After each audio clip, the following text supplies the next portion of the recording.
Hustle hard like animals, knocking down another dose, chasing all the dollars, so my mama gon' be centerfold. Damien Dollar want more, Damien Diamond solving more. Vision clear, we rack 'em up, make 'em real intangible. Welcome to the Intangibles Podcast, presented by VZN, the home for basketball content.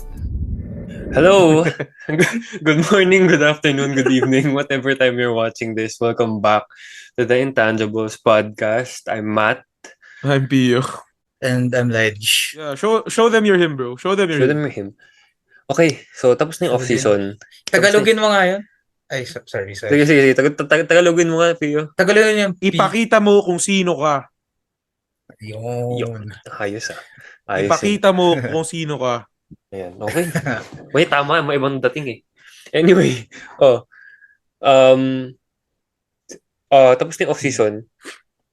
Summer League. Laij. Wemby.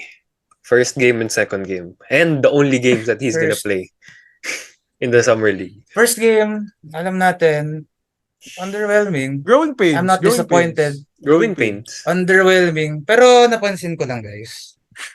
He's just very nervous. Oh, And very very patient. Mukha nga. Growing Mukha nga pains, growing kinakabahan pains. siya. And inamin niya. He said, I really don't know what I was doing on the court. Nakita ko lang yun. When I was watching, I was very disappointed nung nangyari yun. Nung Napapantayan pinapanood ko siya ni Brandon Miller, pre.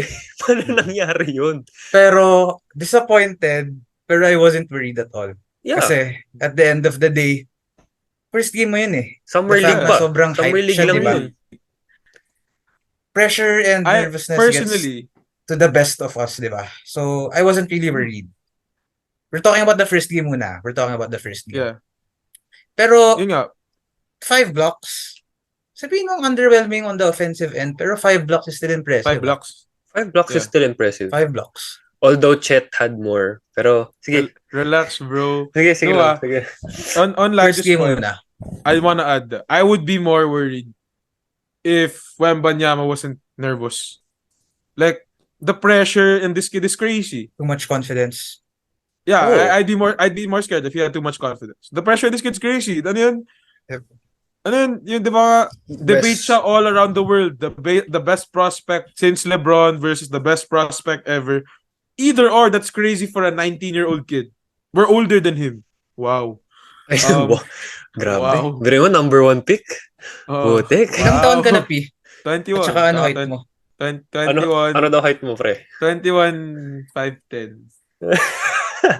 Same. Bakit ganun? 21, Bakit 5'10". ganun, no? Guys, Hindi tayo ito, binayaan eh. if you wanna Hey. see yung disparity ng height, kami ni Matt, magka-height kami niyan. Pero iba position na laro namin. Si Matt, Sentro si Pio. 4'5" ako. Si Matt, 3. 4'5". 4'5" ako. Si Matt, 3. My But God. yun nga, I'd be more worried if he wasn't nervous. That's a normal thing. And 5 blocks, sabihin na natin mas marami si Chet. 5 blocks not easy. It's not 5 at blocks all. not easy. Yeah, yan. Associate niya yan sa tangkad niya, lankiness, whatever. 5 blocks Timing. ain't easy. Timing pa rin. Timing pa rin yun. Lahat. 5 blocks ain't easy, bro. 5 blocks ain't easy. I know. And that's not just because I'm undersized. 5 blocks is hard. Saka mahirap na eh. Actually, isa nga mahirap na. To be fair. Pero, I mean, it's the Summer League. Yeah. A lot of players have bad games. And Trae Young missed all his shots in his first game. Airballed twice. Like, I mean, that's just Summer League, bro. A lot of things can happen. This is the time for you to be nervous and make mistakes. That's what it was made Yeah, for. I would rather struggle now sa Summer League than struggle in the real season talaga. Pero sobrang ironic lang though. Kasi sinabi mo, Matt, na he had a bad game. It's just the Summer League.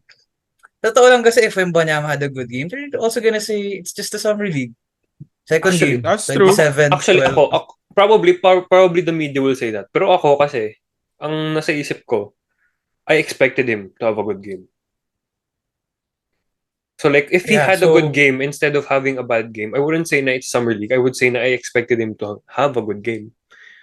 Yung bad game, di ko ina-expect yun. Pero like, in a way na mas ina-expect ko na probably kung magkakaroon siya ng bad game dahil kinakabahan nga siya. So, either way, yung pressure talaga nandoon. So, Noticeable. honestly, agree ako dun sa sinabi ni Pio na he would rather see Wembanyama be pressured than not be pressured. Parang in the same conversation, I agree kasi nakita mo yung maturity level ng bata eh. You can see He's a with kid. how he talks in the Yeah. media. He's just a kid. Pero with the way he talks, sobrang proficient niya. You can see his maturity level na.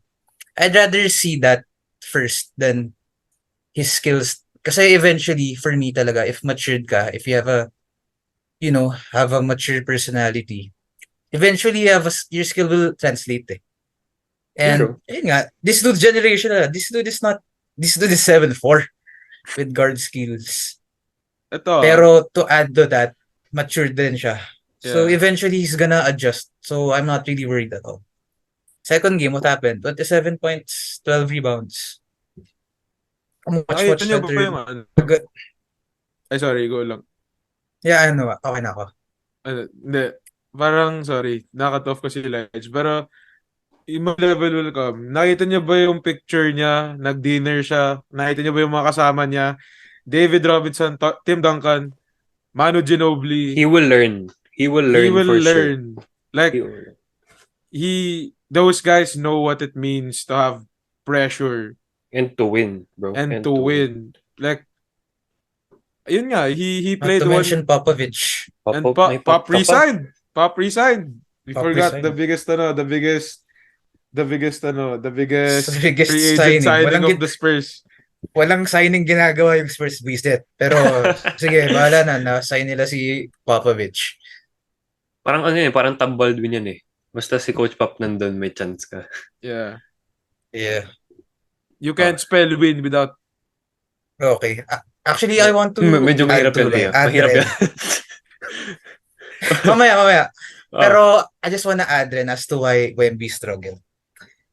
Hindi lang sa nervousness and pressure eh. Di ba he said na I didn't really know what I was doing. Di ba kasi yung San Antonio Spurs sobrang systematic.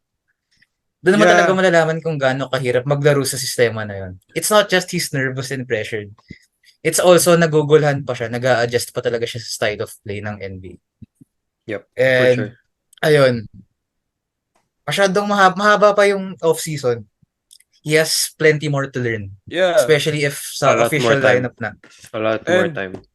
Ano yan Pero mo his second game, he just wanted to say, ako to. And then left. Ako to. When? Pero When did you say that? Parang ganun eh. Parang ganun yung kinalabas. Gusto lang niya ipakita na yung I'm him. Ako to. That's how he plays. Pero I'm not too surprised with the move by the Spurs if we're gonna talk about it. Kasi the number one knock to Wembanyama is health. Like, every time a big man is drafted, it's health. And I'm not gonna risk it. Talaga, I wouldn't. And he's like, his body is weird. Na may risk talaga may injure ka. Oo. Like, he's so thin, he's so tall. Guys, there's only one big man talaga that never stayed healthy. That Didn't never get got injured. that never got injured. Correct me if I'm wrong, but I think it was Olajuwon.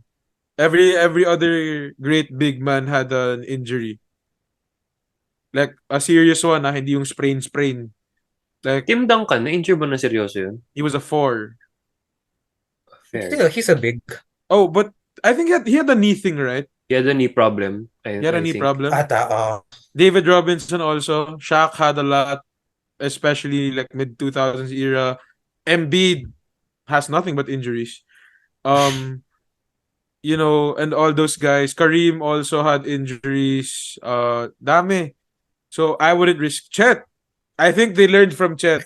Honestly, honestly, I think they learned from Chet. I think they did. I if wouldn't yun risk lang it. talaga problemahan ng Spurs, they have nothing to worry about. Sino ba nagpauso ng load management, di ba? Utang ina. Si Popovich. That That's probably That- why. that And plus, the fact na, you guys remember this rule na dapat in order to have an award, yung major award, dapat you need to play A 65 significant- games, di ba? Yeah. At least 65 games. That doesn't apply for Rookie of the Year. So, may freedom ang Spurs to rest Wemby out. Speaking For of as much Rookie as of they the want. Year. Speaking of Rookie of the Year. I want to say, right now, the race between Rookie of the Year, between Wembanyama and Chet, is gonna be much closer than close. people think. Yeah, I believe so. Close. I believe It's so. going to be much closer than people think. In terms of the Summer League lang, yung assessment natin sa Summer League, it's gonna be close. Kasi, okay, sa depende, of course, depende pa rin kung paano maglalaro si Wemby. Pero, consistency-wise, so far, si Chet yung lamang doon. If he plays the way he plays all the time ng maayos, he probably has more chance of winning it. If yung laro ni Wembanyama katulad ng Summer League pa ganyan-ganyan, di medyo alanganin siyang manalo nun. And let's be frank about Hayo. Wow, Let's be be frank. Wow. Here's No, Frank. Let's be si Frank Vogel. Let's be frank. Si Frank let's Vogel. be real. Let's be real. Wembanyama, mataas usage niyan. For sure. Yep. Ride or die yan sa Spurs eh. Sa Thunder, Chet is already gonna play in a system. They have GD, they have SGA, Lou Dort, the Jalen Williamses. Ang ina, tatawa to ba? Nakaka-turn off the talaga Jalen- yung Jalen Williams. The Jalen Williamses. But The Williamses na lang kasi. yo, mas maganda yung the Jalen Williamses. Pero nga, back to my point. Si Chet, I think he'll be more efficient than Wemby. Kasi Wemby for sure first option. Yun nga, yung usage niya siguro hindi ako magugulat kung siya rin na magbababa ng bola. Big man system pa naman yung Spurs. Oo. Usage is gonna go really, really up there. So, it's gonna be close nga. Like what Matt said, if Chet is going to be like that, it's much better than if Wembanyama is like that. For sure. Pero, okay, speaking of the Summer League, do you think, actually, wait lang, before that, di ko na pag-uusapan yung mga gandang performance sa Summer League, okay? Keegan Murray Can we talk about... Okay, I thought- Keegan Murray. Keegan Murray is already a starter who played in the playoffs, and he's He there. should- He's averaging shouldn't be 35. Jabari Smith shouldn't be is playing better, a lot better. The real Jalen Williams is playing a lot better as well. He's a starter also. He shouldn't be playing there. Well, for me, I understand why the need to be able to field sophomores nga, di ba? To the summer league.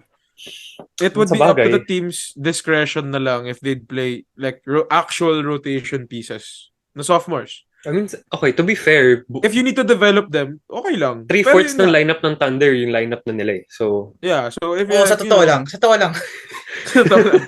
Hindi ko gets kung bakit ganun. No, pero like to develop nga. Pero like on Matt's point, if you're an established starter, Keegan Murray started in the playoffs already. I don't know if you need much more developing. confidence booster lang, ganun. Like, ano yan? Agree ako kay Matt. Not all you players need to prove that you're him, okay? You're in the NBA already. Hindi na kailangan patunayan yan. Well, sa totoo lang kay Keegan, di ako agree as to why he should be playing there. Jabari Smith, sa totoo lang, meron. I need. Kasi sobrang inconsistent. Kasi sobrang, Inconsistent kasi- pa niya. Matt, you mentioned it's for confidence boost, diba? Agree ako dun. Oo. Kasi Jabari Smith, it's not really confident. It's really more of being more comfortable eh. Kasi sobrang inconsistent niya. Yeah. Diba? Last season. And I think if he's more comfortable, eventually magta-translate yung efficient consistency niya. So I think he needs to be in the summer league in order to have a confidence booster. Yeah. Pero yung sa OKC Thunder talaga, I don't really know why you guys are all in. What the heck? Kulang na lang si Kulang na lang si Josh Giddey eh. Hindi, last year. Ewan ko na lang. Last year, yung buong lineup nila. Wala lang si Ewan Shea ko at na saka lang si kung... Ludort. Ewan ko na lang kung nandun pa si SGA. All in ang puta. Last year, yung buong lineup nila, yung team nila, nang wala lang si Ludort, si SJ, at saka Sino si pa ba? Baisley. Yun lang. Oo. Ito, Sino pa ba yung ganun mga lang din. outs? Mga standouts. Keontae George ba yun sa Utah? He scored Scored 30 57. points. He scored 57 recently. Oh, But What? ayun nga. Yeah, 57? Yeah, he did. No way. It goes back to it 30 nga na points yung nakita ko ah. it's up to the No teams. It's up to the team's discretion naman if they wanna field them. But like what Laij said, for teams like the Thunder, you don't need to be all in on that. Like a team like the Kings na you guys already know that you're a playoff team. Hindi nyo kailangan i-play si Keegan Murray doon. Okay, wait lang. there's no need. Correction pala. Sorry. 59 points in 2 games, 2 pre. games pala. 2 games. 59 points in 2 games. 57 points. Gago, bakit pa naglalaro yun? Ay na. To be fair, hindi rin ako magugulat if may magaling na mag-score ng ganun. I'm not...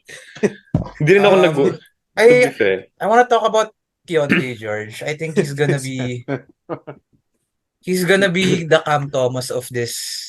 I think he's gonna be the under the radar.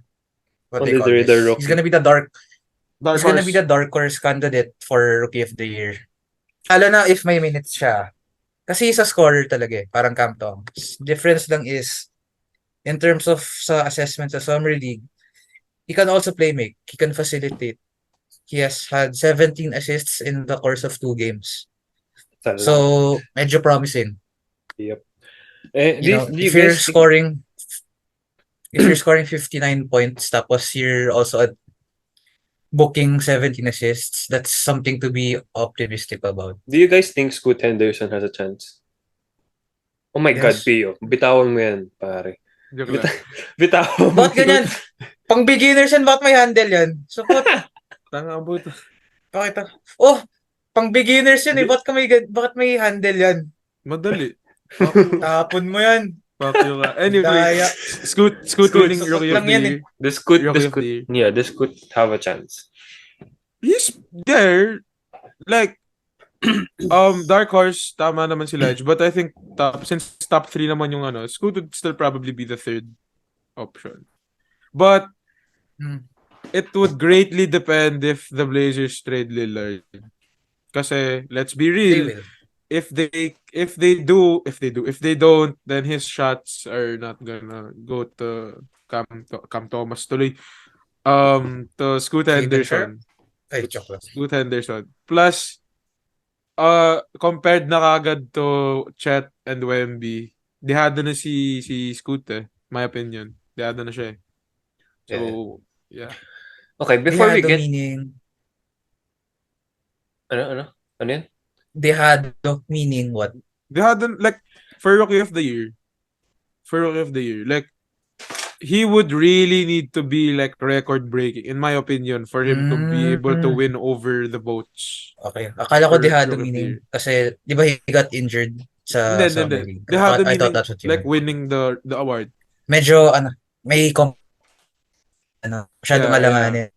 Tsaka yung narrative talaga is already not in his favor right now. So, Well, kailangan talaga niya ng yung- record-breaking season. There has been narratives na they're comparing Wemby and Scoot to, di ba? The likes of Zion and Ja. Zion and Ja. Hakim and Jordan Scoot nga. being Ja. Hakim and Jordan nga. Pwede, you can say that, di ba? Pero, Yeah. I think may chance pa rin si Scoot. If Chet wasn't playing, may chance. Eh ngayon kasi, for me, Chet talaga would To be be honest, the best. si Chet kasi parang second year player na siya eh. It's gonna be that whole Ben Simmons shit again.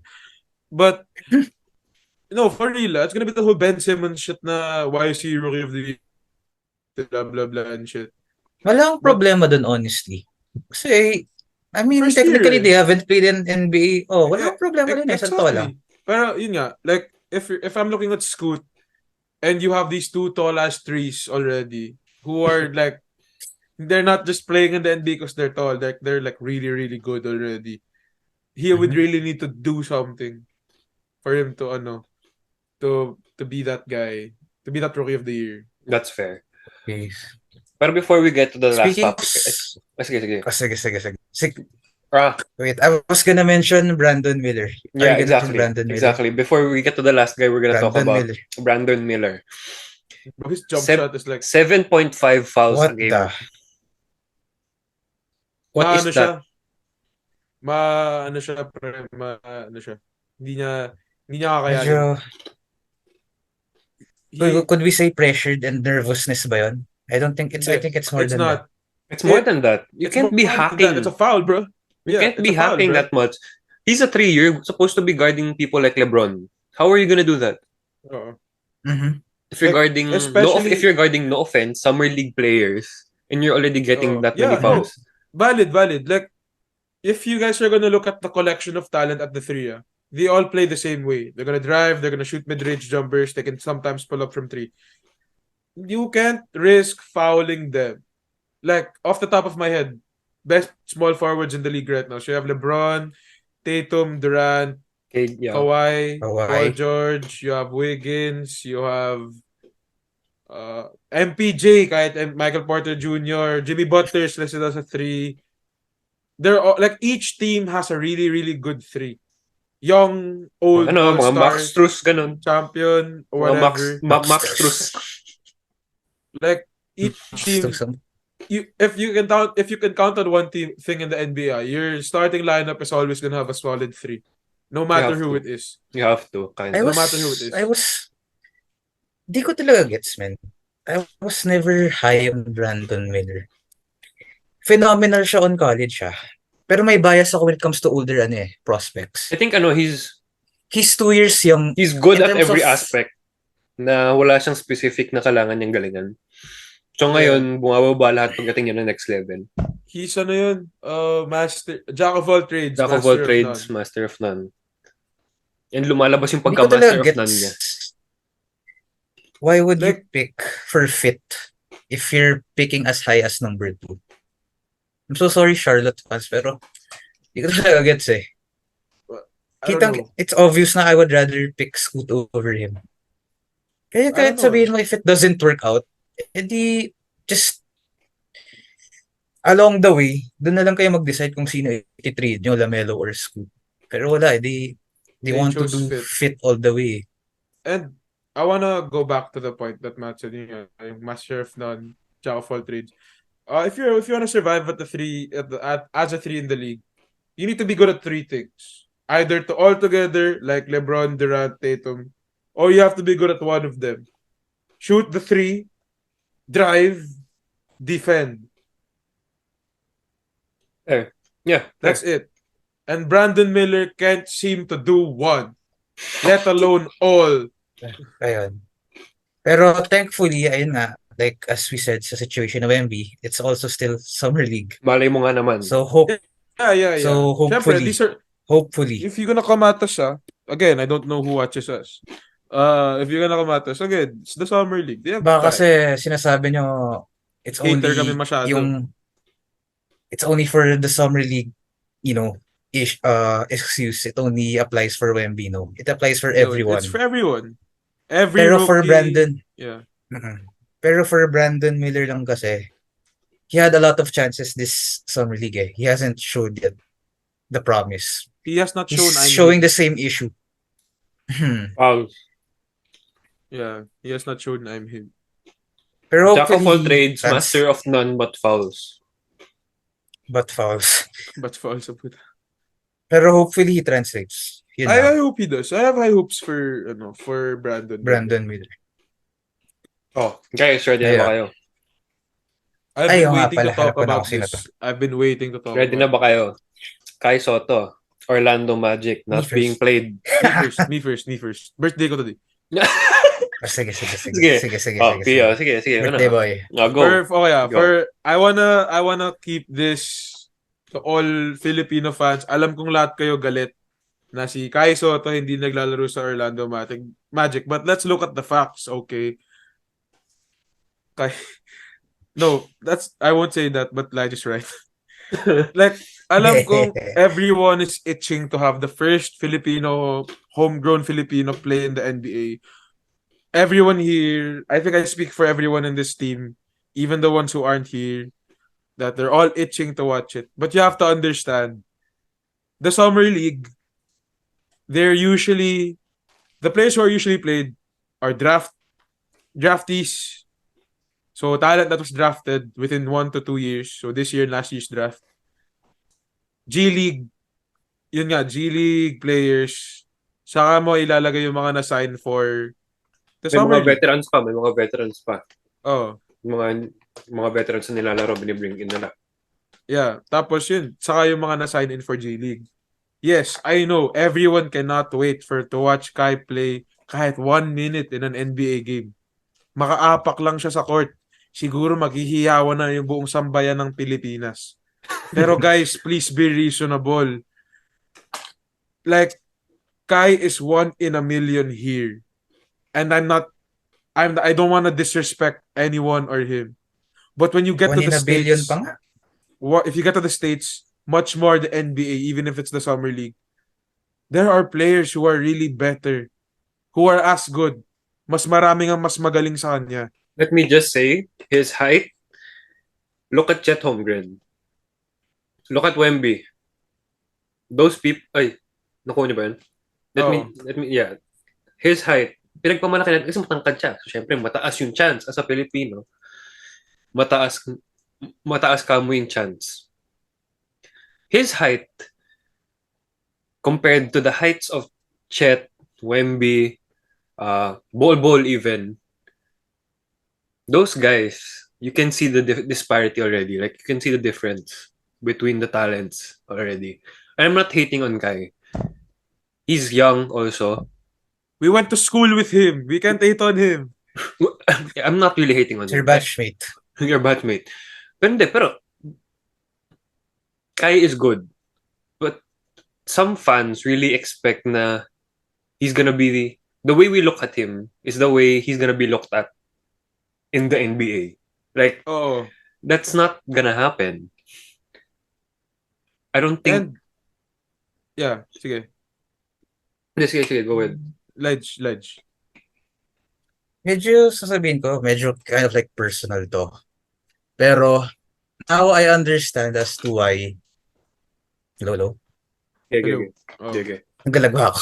Sige lang. Ayan. Pero, Now narinig ko. ayun nga, as I was saying, now I understand as to why maraming Wemby haters. It's not really because of Wemby's fault. It's because of so many people rooting for Wemby and hyping up Wemby. Pero you can really see as to why naman talaga eh. Di ba Wemby is a generational talent. Nakita niyo yung skill niya at that height. For the case of Kai, it's really, really different. I really couldn't stand yung mga Kai fanatics. Sorry for the term. Pero you guys kasi, sobrang taas talaga ng expectations niyo. Sobrang taas to the point na you guys think na just because he's tall, ayun nga, sinabi ni Matt, he deserves to be in the NBA. And as Matt said nga rin, nakita mo naman yung difference ng guys like Chet and Wemby. You can really see na I don't really think he's that really deserving to play talaga. Kasi there are other players that are much better. I really wish na Kai. Let's just say yet. Kasi malay mo din naman whatever he's been working on. We haven't seen it yet. Pero malay mo nga naman. Kasi when you think about it, Ren, your expectations are too high to the point that sa Biga tsaka NBL pa lang, medyo, I wouldn't really say di naman maganda. It's decent, pero it's not jaw-dropping. What more kapag sa NBA Summer League na, di ba? So, And, yeah, I'm not attacking Kai. I'm attacking the guys who has so much high expectations. We want Kai to succeed, pero we're also fair to some point. We want him to succeed. We're not hating. We want him to succeed. We're just being realistic. Yeah, we're just being realistic. I'll say, for everyone who's saying who'd possibly say that we're comparing Kai to like two already NBA level players. Okay, yeah. Chet and Wemby, Sige, out of the question na yun. They could play in the NBA right now. The point of the Summer League, again, it's for the draftees and G League teams. For them to develop the players. Like, these are guys who are going to more or less at least play in the G League team. I don't think, yun nga, this goes out to all the fans. Yun nga, as a basketball nation who loves the sport, we're so hard to please. Yep. Like, Dude, just imagine the fact that's na may like- na-sign sa Summer League, di ba? that is already a big thing for us. Bobby Ray Parks was signed in the Summer League already before. And he played 5 games, I think. I saw a tweet, yung parang screenshot of a tweet about it. But He it is scored already 10 points ata in one of those games eh. yeah, You guys, yun nga, back to Kai, it is already a big deal for us to have a player signed in the Summer League. That does not mean every professional basketball player knows this. Sign does not mean play. Sige, wag na lang professional. Lahat ng taong nag-varsity, hindi ibig sabihin nasa team ka, maglalaro ka. Yeah, Well, ito Yeah, dalawang fair. to, naglalaro sila eh. Tangina mo. Naglalaro sila dati. But that doesn't mean that you're gonna play. You guys can, yun nga, the expectations for Kai are sky high. Yun nga, he's carrying the dream of one country. But, let us all be reasonable nga. You can't expect him. Literally, the people in the Summer League, everyone knows each other. At least everyone who grew up in the States. They were playing basketball together since high school, college, G League. They probably know each other. Hindi ako magugulat kung yung ibang tao dun, other scouts, other teams, hindi nila kilala si Kai, and that's not their fault. Like what Laij said, B-League, NBL, his numbers were not eye-popping. Does that make him any less of a player? It doesn't. The skill level is just different. Is it enough? Is it enough? The Summer League is probably the second highest level of basketball in the world. Because the NBA is the highest, the NBA G League, and then you have Europe, and then everywhere else. You moving up levels doesn't mean you'll translate. Marami yan. Maraming nag-pro overseas. I don't want to name names. I don't want to hate. Maraming nag-pro overseas that didn't go up that level. Kai is making the jump from the B League to the NBA Summer League. It does not seem like much, but it is. It is. Especially for us. Competition is higher. Ito lang gusto ko. Before you guys continue, may gusto akong sabihin. Kai, if somehow napanood mo to or dumating to sa'yo, we're not hating on you.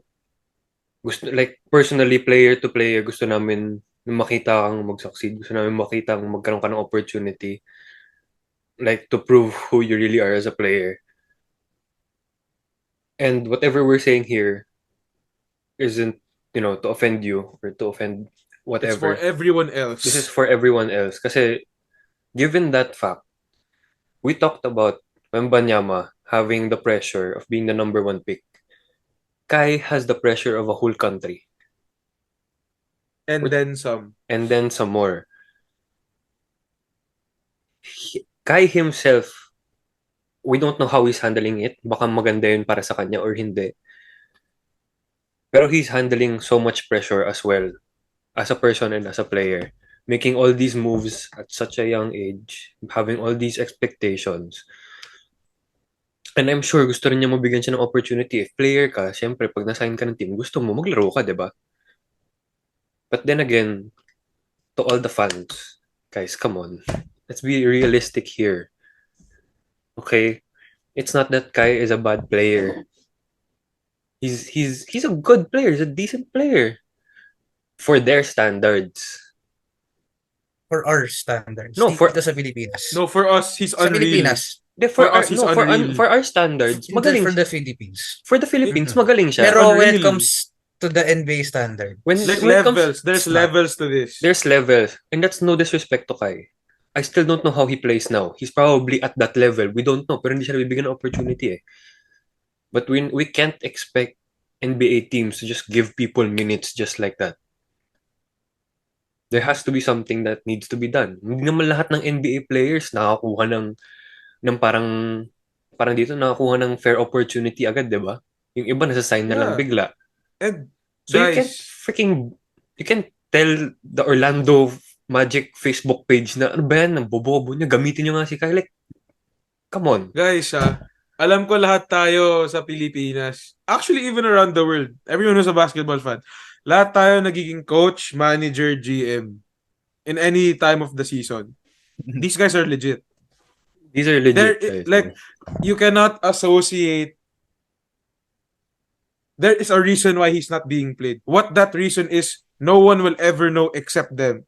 Just Kahit know si that Kai, there hindi is niya a alam yun. reason. Kahit si- Kai probably does not know also. Well, yung first game, sinabi nila na uunahin daw yung ano, diba? Yeah, Like, pero the rest of the reasons hindi niya alam yun the most rest of the likely. games, none of us will know why he's not being played. Just know that there is a reason for it. And there is no reason for you to hate like that. Kasi sa totoo Yeah. lang, medyo nakakahiya. Yeah. Lahat ng post ng Orlando Magic, puro Pilipinong nagagalit na parang, Yes. Ayan. I just wanna the reason why we're ranting is because nahihiya kami. Nahihiya kami sa ano, cause yung mga supporters ni Kai, it's reaching out to, ayun nga, professionals. And it's getting evident.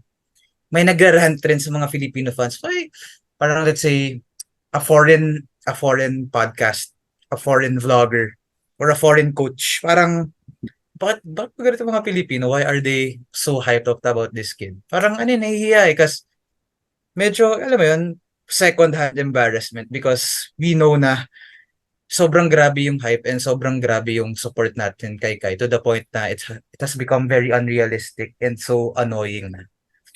diba, okay, instead of honestly instead of what's the purpose of you putting out so much hate? As if naman that's gonna put into the factor na may paki sa tingin mo may paki yung coach na yun? Let's be honest, tingin mo may paki yung coach na yun kung maraming nagagalit sa kanya or whatever? Tingin mo may paki yung buong organization ng Orlando Magic kung may nagagalit sa kanila? Like, Yeah. they're making money. They're in the NBA. They're doing business. That's their thing. What is the purpose of you giving out so much hate instead of just saying na parang, I know there are still people like this na parang, okay, Kai, they're gonna support Kai in a way na, okay, Kai, you got this, whatever. Affirmation. Pero para to put out hate based on someone you're supporting, I don't think that's the right support. Okay. So, para ma-fully encapsulate niya yung what we're trying to say about levels. Ito, I don't know, I'll make an example. If the NBA is the highest level, so let's say there's a player. So, ano yan, parating ano to eh, I've told this conversation so much times to so many people about how they should understand players who play the game. You take someone, ito school setting, tapos saka tayo punta sa pro. Schools. So high school, college, high school. You take someone who's the 15th man on a high school varsity team. Ilagay niyo siya sa court nang walang kasabay na kahit sinong varsity player. Magmumukha talaga siyang greatest player on earth. Seryoso yan. Okay, The yeah. talent, the floor for talent is different. Ilagay niyo siya sa varsity. Pag magaling ka sa varsity, ibig sabihin dun sa team na yon, ikaw na pinakamagaling. Move up. College level. Maraming high school standouts ang hindi nagpa-pan out sa college. Everywhere around the world. That's normal. Maraming ganun. But then again, merong mga talent na from high school until college na nagta-translate. Kiefer Ravena, Terdy Ravena, Jeron Tateng Brothers. Too many to count. Okay. High school to college, they're Sorry, him. before you continue, Pio, sorry. Para lang yung sinabi niya na na parang it does not translate and it's normal. I mean like Hello. Ayun, yung sinasabi niya na Hello, ayun. it doesn't, hindi ka nagka-translate, na hindi ka nakakapasok, hindi nagka-translate yung laro mo to the next level. Doesn't mean you're not good. It's just really there's something There's just different somebody's better. for You're now. not, Yeah, it's there not will- that you're not good. It's just there's someone's better. Yun Yeah, lang. like there will always be someone better than you. For sure. At any level of basketball. Actually, mas simple na nga, di ba, Pio? Pwede mo pasimplehin yung kay Brian Scalabrine eh. Oh. Yung Yung sinabi niya. he's better Oh. than Oh yeah. He's Yes, closer to yeah, LeBron. yeah, tama. Yeah, if you guys watch, kung napanood niyo si Brian Scalabrine, diba? He played someone in parang hinamon siya ng isang isang Hinahamon siya tao, ng mga high school players. ng high school player na parang, I could take you on. Tapos tinatalo sila Scalabrine, sinabi niya, I'm closer to LeBron than you are to me. That is real. Like, People para don't sa akin, realize how good NBA players are, bro. yun nga, they are the best players in the world. Guys, alam natin lahat, chika, yan nga, biggest chance in a while. But when he gets to the States, hindi tayo mga kalaro niya. Yeah, he still has to prove himself na magaling siya kalaban yung mga He has nothing left to prove in the Philippines. Yes. Ever since he stepped foot in UAAP Juniors, he stopped needing to prove anything in the Philippines. Internationally is a different story. Guys, we're not the best basketball country in the world. I think we're ranked like 31. Totoo lang, that's high That's honestly high. Pero we're still very far. We're still very far and we have a lot of growing to do. I think all we're just trying to say is we all know how excited we are for Kai. Everyone is. Him not being played doesn't mean you have the right to get mad at whoever person. Exactly. There is someone, if you think you know basketball, there's someone smarter than you. There are people smarter than us. For sure. For sure. Who are we? We're Diba? just 3 dudes. 5. We're just who 5 didn't pan out dudes. in college. True. Who didn't pan out in college. So yeah.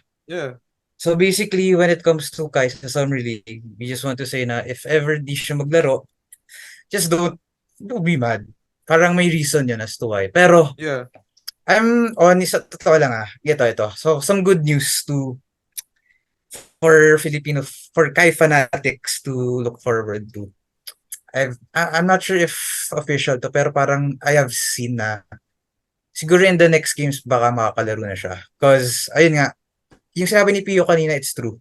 Mas pina-prioritize nila yung mga rookies and contracted players.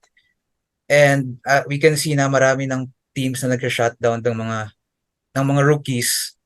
But hopefully the Magic can, especially talonan give yung Magic. Kai a chance. Especially talonan yung Talagang Magic. pa yung Magics. So sana The best thing we could do is hope and pray na ayun nga. Kasi talaga we can really see how passionate we guys are, yung mga Filipinos pagdating sa basketball. Pero at the end of the day, we need to be reasonable and fair. Na there are other players better than Kai talaga at this point. And that's the reason why he's not playing. And ayun nga, like I said, the least thing that we could do is hope and pray na makakalaro siya in the following games sa Magic. Yeah. Let's see. Oh, meron pa ba? Wala na yun. Yun na. That was the topic I really wanted to talk about, to be honest. Guys, we're not hating, please. We're not hating, okay? Please understand this. We're not hating on anyone. Yun nga yung point namin ayaw namin magbigay ng hate in the first place, di ba? So please sana kay Ren. Kasi just appreciate the fact that he's there. Kasi a lot of Filipinos can't even make it there, di ba? So, let's see how it pans out. But yeah, dami natin pinag-usapan today. Medyo mahaba-haba yung episode. Tingnan natin kung i-release ko ng separate yung Kai portion na yun. Real talk though. Okay lang naman yan. Birthday naman ni Boss Pio so that's fine, bro. Again, happy birthday to Boss Pio. Tingnan natin kung baka magpa-giveaway. Giveaway. Hindi, dapat nga sila yung magbigay sa mga viewers dyan, mga fans ko. Mga, ano yan. Sige. Anyway. Sige, magkikick na ako. Okay, sige. This has been the Intangibles Podcast. Hope you guys enjoyed the episode and learned a lot. And till the next episode. Hopefully next week may malabas kaming bago. But yeah, that's it for now. Peace and love y'all. Stay safe and God bless.